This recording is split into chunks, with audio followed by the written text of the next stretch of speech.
우리 강릉시는 도시이죠. 참 KTX역도 있고 시청도 멋지고 참 멋진 도시인 것 같습니다. 저는 고향이 경기도 연천군 천상면 백이리에서 태어나고 자랐습니다. 시골 출신이에요. 산골짜기 시골 마을에서 태어나고 자랐어요. 저에게 있어서 가장 큰 도시는 전곡읍이었습니다. 버스로 한 15분, 20분 타고 가면은 읍내가 나오는데 참 좋았어요. 왜냐하면 버스에 내리자마자 거기에 50원짜리 호떡집이 있었기 때문에 50원짜리 호떡을 먹고 또 30원인가 20원인가 번데기, 그때 번데기도 해서 엄마 아빠가 꼭 사주셨어요. 그래서 저에게 있어서 읍내가 가장 큰 도시였어요. 그러다가 그런 제가 어느 날 아마 명절이었던 것 같아요. 그 서울로 갔어요. 기차를 타고 서울로 갔는데 세상에 서울역을 내리고 보니까 남대문이 있고요. 그리고 건물이 뭐 10층 뭐 이렇게 무슨 산처럼 있는 거예요. 그래서 와, 이런 데가 다 있냐고. 그리고 더 놀라웠던 건 우리 서울 아이들이 먹었던 햄버거를 처음 먹었어요. 와, 어찌나 맛있던지. 그래서 우리 서울 사람들이 때깔이 좋은 게 다 이유가 있었구나. 막 감자, 고구마만 먹었었는데 서울에서는 이렇게 햄버거도 먹고 초콜릿도 먹고 좋구나. 그런 경험이 있습니다. 시골에 살았던 저에게 있어서 서울은 그런 인상이 있었어요. 그 읍내가 다인 줄 알았던 아이가 서울에 가서 견문이 넓어진 것도 있죠. 세상이 참 넓은 곳이구나. 내가 아는 세상이 다가 아니구나. 근데 부작용도 있더라고요. 한동안 엄마가 해준 밥이 맛이 없었어요. 그래서 햄버거 먹고 싶다고, 초콜릿 먹고 싶다고 하다가 등짝을 많이 맞았습니다. 견문이 넓은 건 좋은데 내가 있는 자리에 있어서 소중한 것들을 하찮게 여기기 시작한다면 그거는 오히려 폐단이 낳는 것이죠. 오늘 말씀 본문에 보면은요, 이스라엘 백성들에게 역사에 있어서 가장 비극적인 순간 중 하나를 기록하고 있습니다. 이 본문의 시작은 이렇게 시작하죠. 이스라엘 자손이 여호와의 목전에 악을 행하여 바알들을 섬기며 라고 말하고 있습니다. 여기서 우리가 주목할 것은요, 이스라엘 백성들이 여호와의 목전에서 하나님 앞에서 악을 행하였는데 그 악이 어떤 악입니까? 바알들을 섬겼다라는 거예요. 하나님 목전에서, 하나님이 보는 앞에서 이스라엘이 바알을 음란하게 섬기길 시작했다는 것입니다. 이것은 이스라엘이 단순한 실수가 아니에요. 잠깐 실수하고 깜빡해서 바알들을 섬긴 게 아니라 의도적으로 목적을 가지고 일부러 명백하게 바알을 섬겼다는 것입니다. 불과 한 세대 전만 해도 이스라엘은 하나님의 놀라운 역사를 직접 경험하였습니다. 그런데 그들이 어떻게 하나님을 버리고 하나님 앞에서 아무것도 아닌 우상 바알을 섬기게 되었던 것입니까?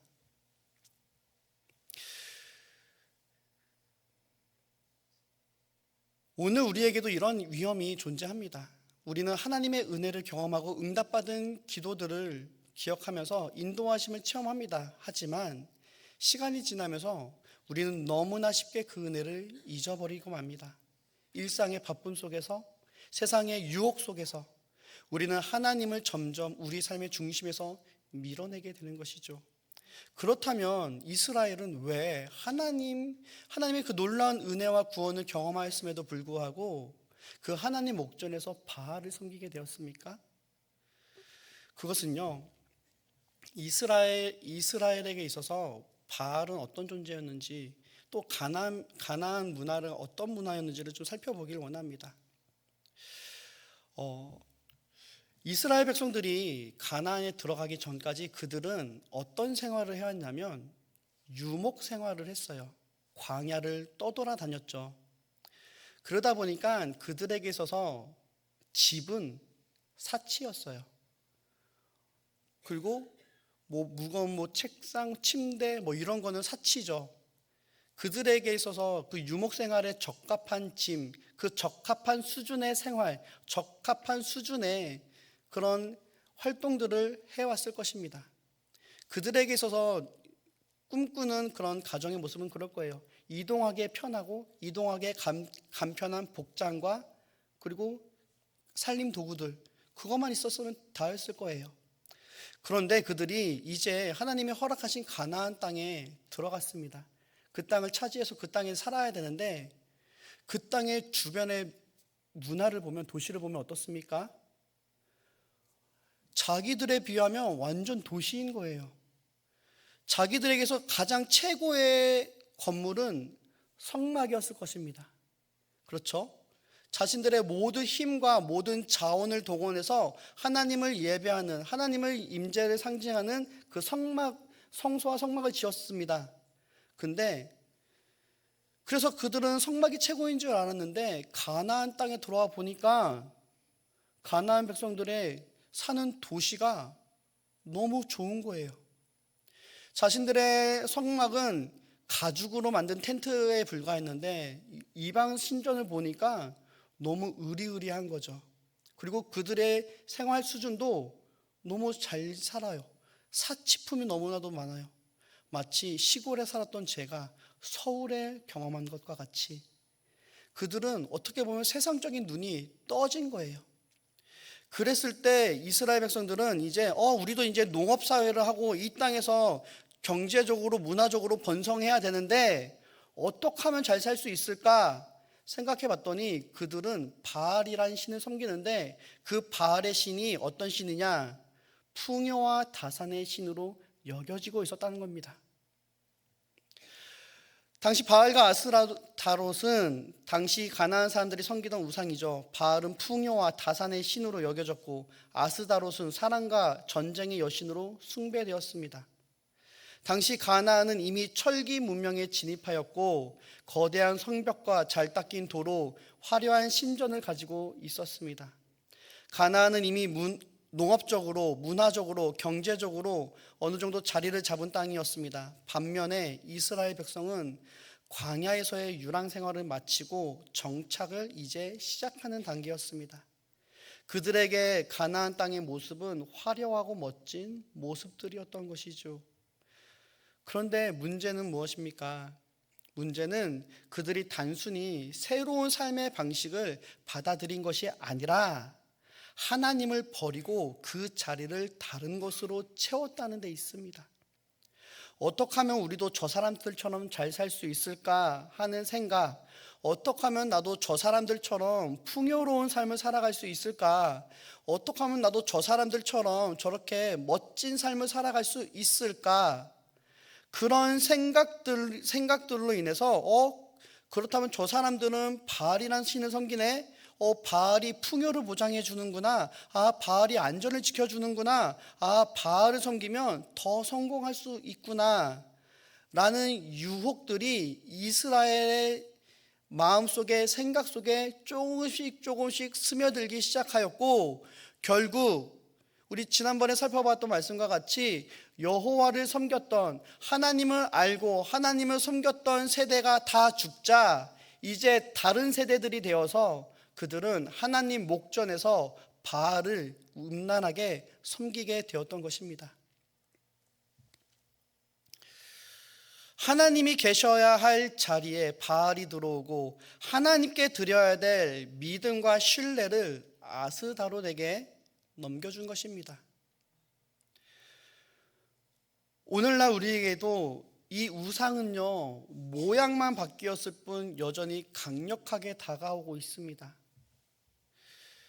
우리는 우상을 섬기지 않죠. 우리는 하나님을 믿는 자들이죠. 그런데 우리의 실상은 어떻습니까? 한국교회 민낯은 어떻습니까? 교회 근처에 점집을 한번 가보십시오. 권사님들, 집사님들, 장로님들이 우수 고객이랍니다. 왜 그렇습니까? 무엇이 문제입니까? 우리가 하나님만을 섬기자고 하지만 우리의 마음은 어느덧 세상을 향해 물들어 버린 거예요. 하나님이 주시는 안정, 하나님이 주시는 평화, 하나님이 주시는 복이 아니라 세상에서 자랑하고 있는 그 향락과 사치, 명회, 그들이 자랑하고 있는 아파트, 그들이 자랑하는 직장, 그들이 자랑하는 학업, 우리도 어느새 그것들을 바라보기 시작했어요. 어느새 그것들에 우리의 삶의 만족을 누리려고 하고 있어요. 물질, 성공, 인정, 안락함, 사람들의 평가와 즐거움 등 하나님보다 더 안전할 것처럼, 더 현실적인 것처럼 속삭이고 있는 것들, 그 세상의 유혹과 속임 앞에, 속삭임 앞에 어느덧 우리가 마음을 내주기 시작했다라는 거예요. 그래서 세상의 방식으로, 아니 세상보다 더한 방식으로 더 많은 것을 얻고 더 많은 것을 누리고 더 많은 것을 차지하려는 모습들, 이러한 모습이 사사기에 등장하는 여호와 목전에서 바알을 섬겼더라 말하는 그 모습이라는 것입니다.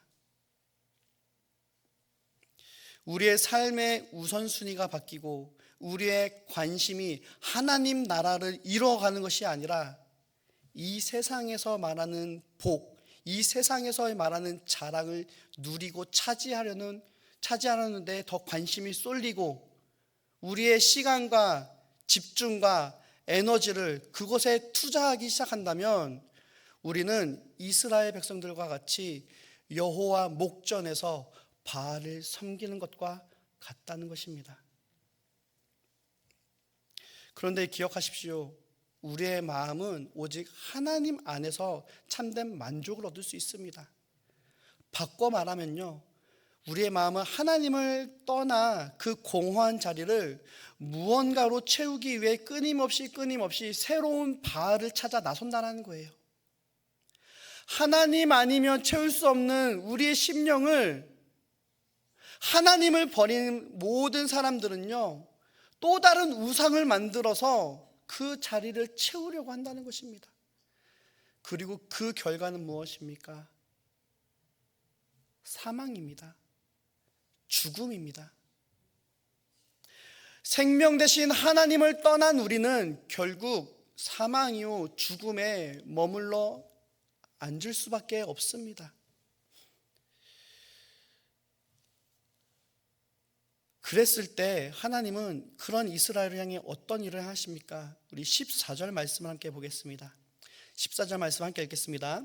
여호와께서 이스라엘에게 진노하사 노략하는 자의 손에 넘겨주사 그들이 노략을 당하게 하시며 또 주위에 있는 모든 대적의 손에 팔아 넘기심에 그들이 다시는 대적을 당하지 못하였으며.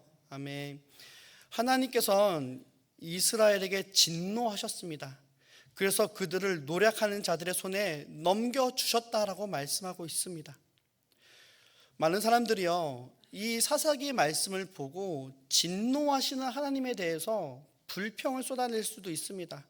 사랑의 하나님이 어떻게 이스라엘 백성들을 향해 진노하실 수 있냐 이 말입니다. 아니 잠깐 화를 내서 혼내는 정도는 할 수 있겠지만 어떻게 그렇다고 그들을 대적의 손에 넘겨서 죽게 만드느냐, 이해가 안 되는 것이죠. 어떻게 사랑의 하나님이 그럴 수 있느냐는 것입니다. 하지만 하나님의 진노는 그분의 사랑과 분리될 수가 없습니다. 부모가 자녀를 사랑하기 때문에 자녀가 위험한 길로 갈 때 분노하는 것처럼 하나님도 우리를 사랑하시기에 우리가 파멸의 길로 갈 때 진노하신다는 것을 기억하시기 바랍니다. 이 중에 자녀가 위험한 칼을 막 휘둘러요. 그랬을 때 아이고 우리 내 새끼 용기 있다, 장군감이다, 더 해봐 할 사람이 있겠습니까? 있다면 말씀해 주세요. 상담을 좀 하겠습니다. 경찰에 신고를 할게요. 아니죠. 없죠. 만약에 자녀가 위험한 장난을 하면 따끔하게 혼낼 것입니다. 눈물이 쏙 빠지게 혼낼 것입니다. 왜냐하면 그것은 그 자녀를 위한 게 아니라 자녀를 망치는 행동이기 때문입니다. 자신뿐만 아니라 다른 사람에게도 상처를 줄 수 있는 위험한 행동이기 때문입니다. 하나님도 마찬가지입니다. 하나님은 우리를 사랑하시지만 우리를 사랑하시기 때문에 진노하시는 하나님이십니다. 하나님의 진노는요, 변덕스러운 감정이 아니라 죄에 대한 거룩하신 반응이라는 것입니다. 하나님은 이스라엘을 노력하는 자의 손에 넘겨주셨고 주위에 있는 모든 대적의 손에 파셨습니다. 이것은 하나님이 그들을 보호하시던 손을 거두셨다는 의미입니다. 하나님의 보호가 없을 때 우리는 얼마나 연약한 존재인지를 깨달아야 된다는 거예요. 그런데 여기서 우리가 놓치지 말아야 할 중요한 진리가 있습니다.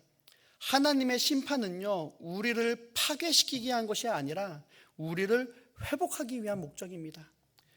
고린도후서 7장 10절 말씀 우리 함께 읽겠습니다. 하나님의 뜻대로 하는 근심은 후회할 것이 없는 구원에 이르게 하는 회개를 이루는 것이요 세상 근심은 사망을 이루는 것이니라. 아멘. 고린도후서에서 사도 바울은 우리에게 말해요. 하나님의 뜻대로 하는 근심이 있다는 거예요. 성도들에게 있어서 성도들의 삶의 자리에서 마냥 좋고 마냥 행복한 게 아니에요.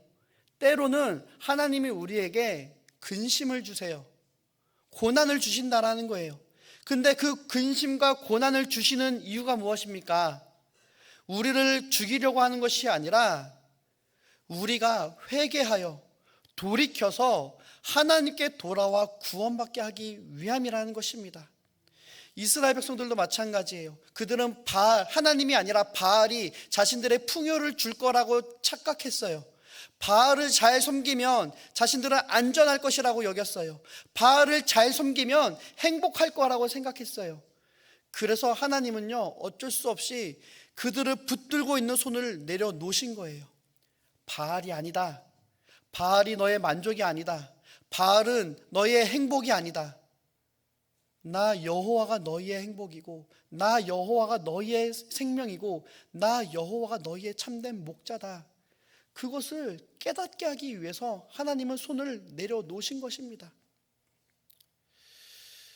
사랑하는 귀한 성도님들, 사사기 전체를 보면은요, 이스라엘이 반복적으로 죄를 짓고 고통을 당하고 그때마다 하나님께 다시 한번 고통을 당할 때마다 하나님께 회개하고 그럴 때마다 또 하나님은 구원하시는 그런 모습들을 보게 됩니다. 하나님은 매번 그들의 부르짖음을 들으시고 그들을 구원해 주십니다. 여기에 우리는 하나님의 진노하심에 초점을 맞추는 것이 아니라 끊임없이 부르짖음에 응답하시며 구원하시는 그 하나님의 신실하심, 그 하나님의 그 사랑을 우리가 주목해야 될 줄 믿습니다. 사랑하는 귀한 성도님들, 우리의 삶의 순간 속에서 우리는 무엇을 바라보고 있습니까? 우리는 무엇을 추구하고 있습니까? 우리의 삶에 우리가 하나님을 떠나 세상을 쫓아갈 때 하나님은 때론 우리를 흔드십니다. 우리의 삶에 아픔을 주시고요, 근심을 허락해 주십니다. 그런데 우리의 그 하나님은 영원히 변하지 않는 사랑의 하나님이심을 믿으시기 바랍니다. 우리 하나님, 우리 삶에 선하신 뜻을 갖고 계시는 그 하나님 앞에 우리가 전심으로 돌아가 그 하나님만을 바라보고 하나님만을 예배할 수 있는 저와 여러분들 되시기를 주님의 이름으로 축복합니다. 우리의 삶에 이 말씀이 우리에게 던지는 질문은 명확합니다. 지금 나는 누구를 섬기고 살고 있는가? 우리의 진정한 주인은 누구인가? 내가 주인 삼은 것이 정말 무엇인가? 그것을 묻고 있습니다. 이스라엘의 문제는 그들의 군사력이 부족해서 그들의 경제력이 부족한 그것이 아니었습니다. 이스라엘의 진정한 문제는 그들이 하나님을 모르고 하나님을 완전히 부인한 것이었습니다. 물론 그들은 하나님을 믿었습니다. 성막을 유지하고 있었죠. 제사는 드렸습니다. 그런데 동시에 바알도 섬겼다는 거예요. 그들은 양다리를 걸치려 했습니다. 하지만 하나님은 이런 이중적인 태도를 받아들이시지 않습니다. 예수님께서도 한 사람이 두 주인을 섬기지 못할 것이다 분명히 말씀하고 계십니다. 우리는 선택해야 됩니다. 하나님을 온전히 섬길 것인가, 아니면 세상을 선택할 것인가? 그 중간은 없습니다. 이 선택은 한 번으로 끝나는 것이 아닙니다. 매일매일 매 순간 속에서 우리는 선택해야 됩니다. 아침에 일어날 때 직장에서 중요한 선택 속에 또 아무도 없는 그 은밀한 시간 속에서 우리는 누구를 선택할 것인가? 누구를 바라볼 것인가? 누구를 인정할 것인가? 선택해야 된다는 것입니다. 오늘 말씀은 심판으로만 끝나지 않습니다. 사사기는 비록 이스라엘의 실패를 기록하고 있지만 동시에 하나님의 끊임없는 인내와 구원을 우리에게 보여주고 있습니다. 하나님은 이스라엘을 완전히 버리지 아니하십니다. 그들이 부르짖을 때마다 하나님은 그들에게 구원자를 보내주십니다. 이것이 바로 우리의 소망이 됩니다. 우리가 비록 실패하고 넘어지더라도 하나님께 다시 돌아갈 수 있다는 것입니다.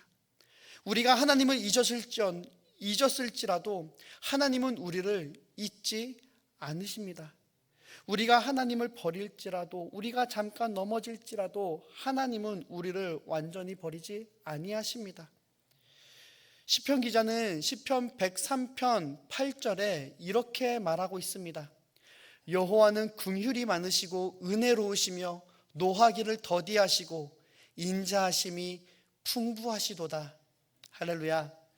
우리의 하나님 긍휼이 많으시고 은혜로우시며 그 인자하심이 풍성하신 그 하나님, 우리가 넘어질지라도 그 하나님의 은혜와 사랑을 기억하여 주님 앞에 부르짖으며 나아갈 때 우리 주님 우리를 붙들어 주시고 우리를 다시 싸매 주실 줄 믿으시기 바랍니다.